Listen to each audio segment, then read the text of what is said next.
about the permanent tissues. Permanent tissues are composed of those cells which have lost their capability to divide.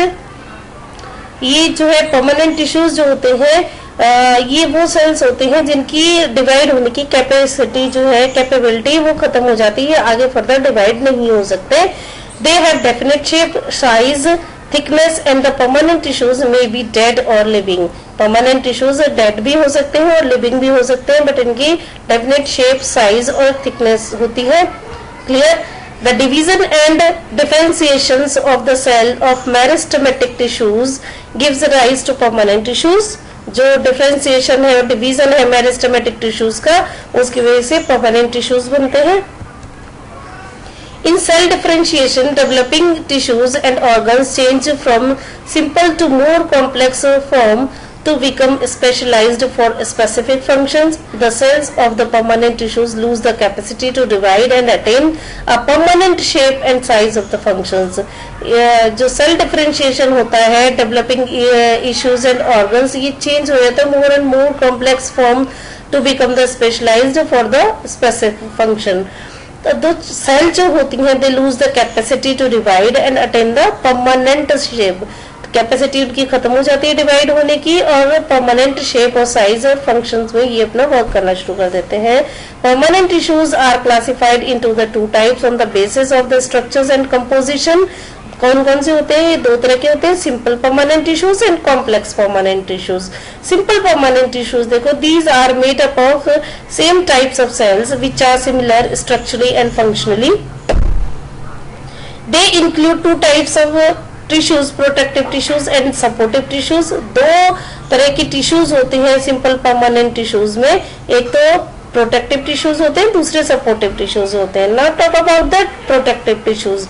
These tissues are primarily protective in the functions. They consist of epidermis and cork phellum.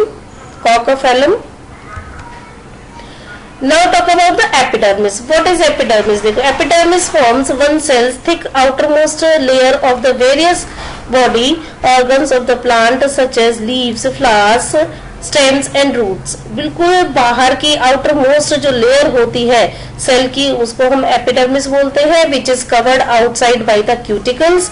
Cuticle से ये covered होती है. Cuticle is the water proof layer of vaccine substance called as cutin which is secreted by the epidermal cells. जो epidermis है उस वो चारों तरफ क्यूटिकल से जुड़ी होती है, उससे कवर्ड होती है. क्यूटिकल जो है एक वाटर प्रूफ लेयर होती है, वैक्सी सब्सटेंस टाइप का होता है जिसको हम क्यूटिन बोलते हैं, और ये एपिडर्मल सेल्स जो है उसको सीक्रेट करती हैं क्यूटिन को.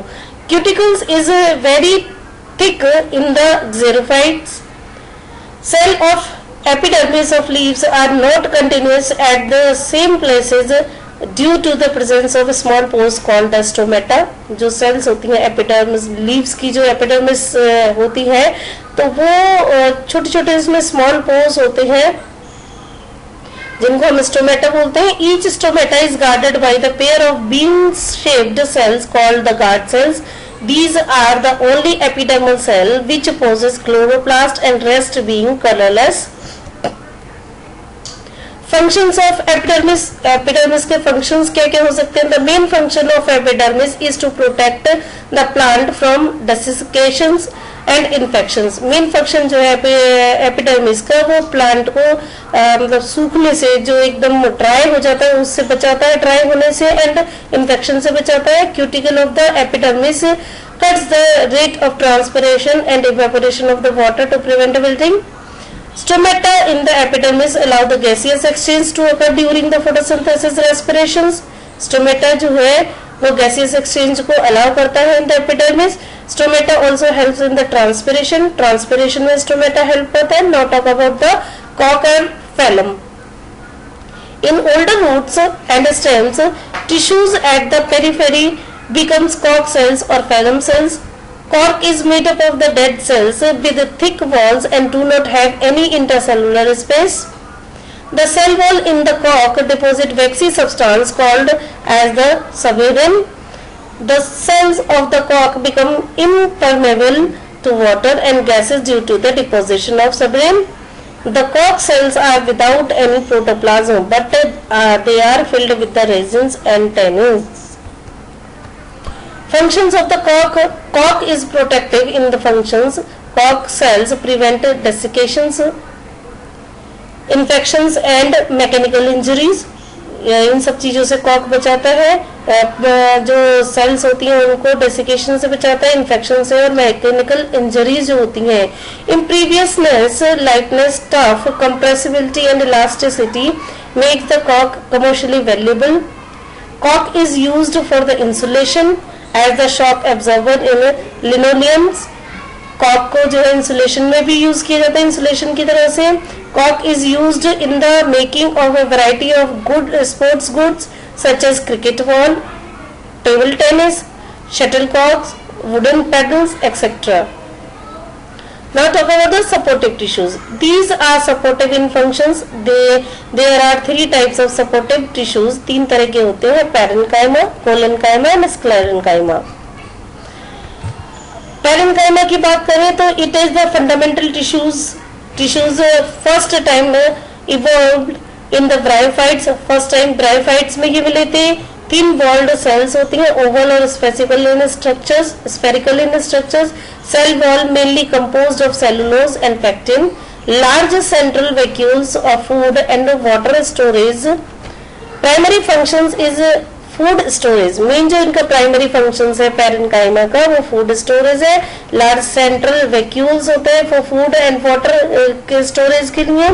और जो इनकी सेल वॉल होती है वो सेलुलोज और पेक्टिन से बनी हुई होती है. Some parenchyma evolve in the excretory substance storage are so called as idioblast, storing such as resin, tannin, gums and oils.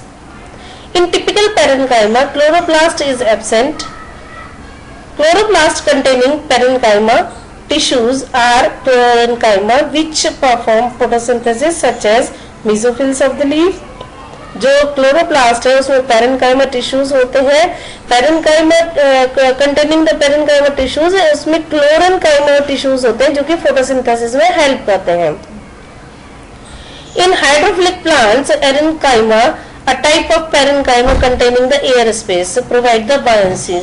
अब जो हाइड्रोफिटिक प्लांट्स होते हैं जो पानी में रहने वाले होते हैं उनके अंदर एरेन्काइमा टिश्यूज होते हैं जिनमें की एयर स्पेसेस होते हैं और ये प्रोवाइड करते हैं buoyancy.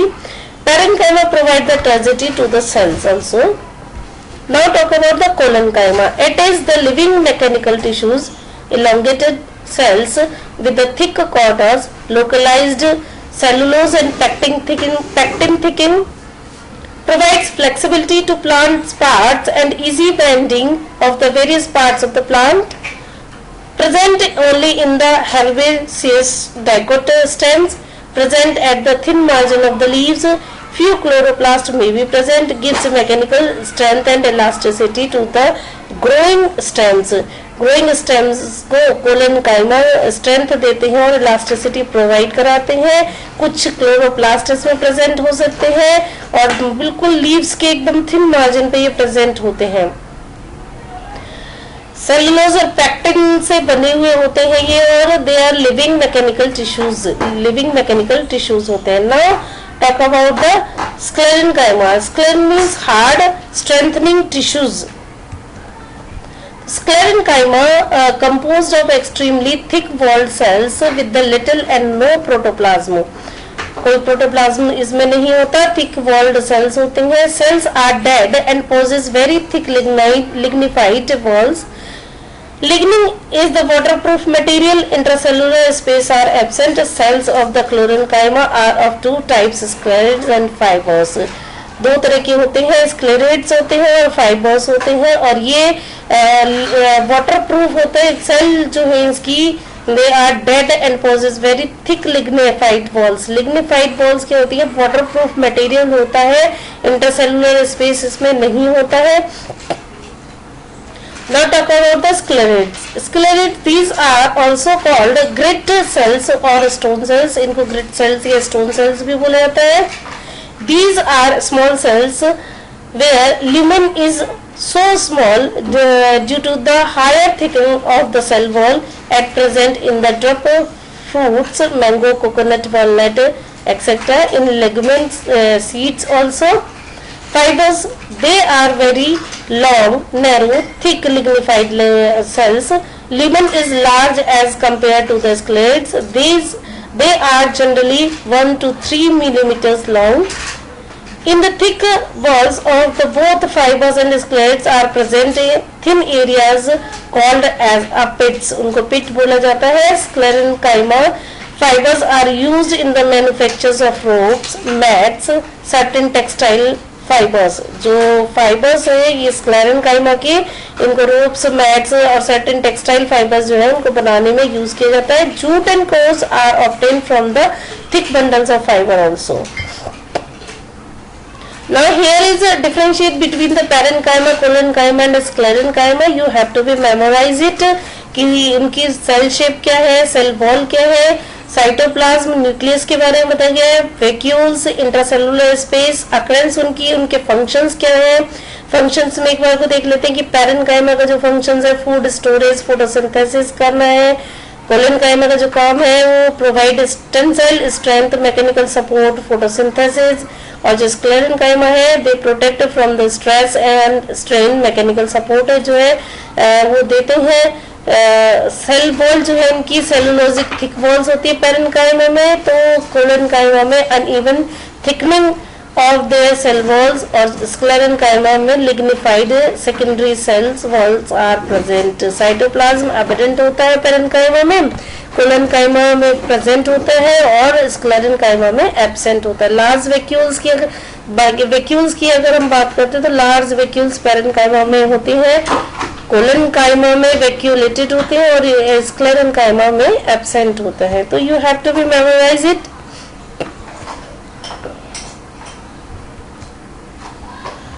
Now talk about the complex permanent tissues. Complex permanent tissues, it consists of more than one type of cells which work together as a unit.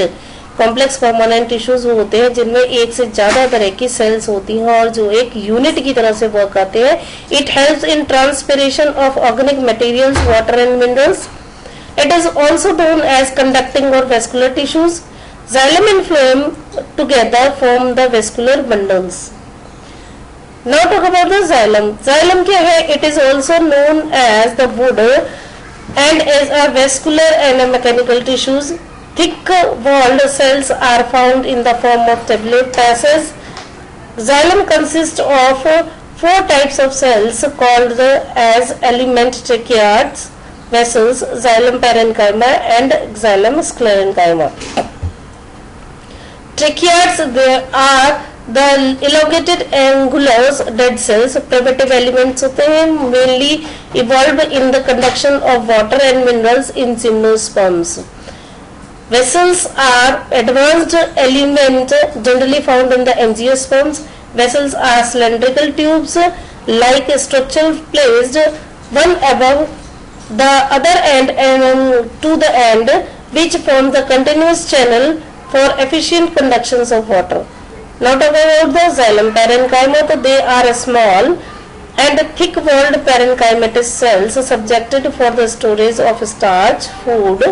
Starch मतलब जो starch को store करने में as a food ये काम करते हैं. xylem sclerenchyma, they are non-living fibers with the thick walls and narrow cavities provide the mechanical support. Except xylem parenchyma, all other elements, xylem elements are dead. xylem parenchyma की बात अगर हम रहने दें तो उसके अलावा जितने भी एलिमेंट्स हैं वो सब डेड होते हैं. The annual rings present in the trunk of the trees are xylem rings. जो चारों तरफ रिंग्स बनी होती है इस टाइम में उनको हम xylem rings बोलते हैं. By counting the numbers of annual rings we can determine the age of the trees. जितनी रिंग्स उसमें होती हैं एनुअल रिंग्स, उनको अगर हम काउंट करें तो उससे हम क्लियर कर सकते हैं कि ट्रीज की एज क्या है. Now talk about the phloem. They are consist of both parenchymatous and sclerenchymatic cells. ये दोनों तरह के सेल्स से बने हुए होते हैं. Phloem consist of 4 types of elements which are seed tubes, companion cells, phloem fibers and phloem parenchyma. Talk about the sieve tubes. So the sieve tubes are the slender tube-like structures made up of elongated, thin-walled cells placed end to end. The end walls of the sieve tubes cells are performed by the numerous pores called as the sieve plates. बहुत सारे इसमें numerous pores होते हैं जिनको कि sieve plates बोला जाता है. Nucleus of the sieve cells degenerates at the maturity. However, cytoplasm persists because of the protoplasmic continuations of the sieve tubes with the companion cells through the plasmadermata. Sieve cells possess slime proteins or protein which are concerned with the growth and the repair of the sieve tubes. Companion cells are dense cytoplasmic and prominent nuclei. जो companion cells होते हैं वो उनके अंदर dense cytoplasm होता है, prominent nuclei होता है. sieve tubes and companion cells are so called sister cells. इनको sister cells भी बोला जाता है because they originate from the single mother cells. Now phloem fiber they give the mechanical support to the sieve tubes. Mechanical support देते हैं sieve tubes को. Phloem parenchyma they store food and help in the radial conductions of the food. Lectomy main part of the phloem evolve in the conductions of food which is sieve tubes. ये main part है phloem का in xylem. Only unidirectional movement is possible while in phloem bidirectional movement can occur. जो xylem होता है उसमें unidirectional movement होता है और phloem में bidirectional movement जो है वो occur होता है. unidirectional movement आपको याद रखना है कि xylem में होता है और phloem में bidirectional होता है. दोनों तरफ आ जा सकती हैं चीजें और xylem में नहीं आ जा सकती, एक ही तरफ आएगी. In phloem except phloem sclerenchyma all elements are living. So here is the differentiation between the xylem and phloem. तो उसमें देखो यहाँ पर वो दिया हुआ है डिफरेंट क्या क्या डिफरेंस हो सकते हैं इसमें. तो you have to be memorise it. इनके फंक्शन साइटोप्लाज्म क्रॉस वॉल्स पर परमेबिलिटी भी दी हुई है. सेल वॉल्स उनकी की किस टाइप की होती हैं. जाइलम में थिक होती हैं तो फ्लोएम में थिन होती हैं. सेल्स जाइलम में डेड होते हैं तो ये लिविंग सेल्स होते हैं. तो you have to be memorise it. Functions जो है जाइलम के carries water and salt, phloem में कैरीज शुगर.